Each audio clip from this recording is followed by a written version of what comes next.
ইনকিলাব মঞ্চের আহ্বায়ক শরীফ ওসমান হাদী হত্যাকাণ্ডকে ভয়াবহ ঘটনা বলে উল্লেখ করেছে আন্তর্জাতিক মানবাধিকার সংস্থা হিউম্যান রাইটস ওয়াচ। শুক্রবার লন্ডন থেকে প্রকাশিত এক বিবৃতিতে সংস্থাটি প্রথম আলো এবং দ্য ডেইলি স্টারে হামলার ঘটনাকে মত প্রকাশের স্বাধীনতার উপর আক্রমণ বলেও অভিহিত করেছে।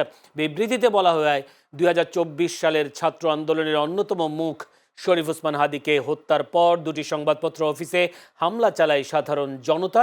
শেখ হাসিনার স্বৈরাচারী শাসনের পর বাংলাদেশ গণতন্ত্র পুনঃপ্রতিষ্ঠা এবং মানবাধিকারের প্রতি শ্রদ্ধা প্রদর্শনের জন্য এক তীব্র সংগ্রামে লিপ্ত, কিন্তু রাজনৈতিক সহিংসতা এবং আইনের শাসন সমুন্নত রাখতে সরকারের ব্যর্থতা নাগরিক অধিকারকে মারাত্মকভাবে হুমকির মুখে ফেলেছে এবং আরও অধিকার লঙ্ঘনের ঝুঁকি তৈরি হয়েছে।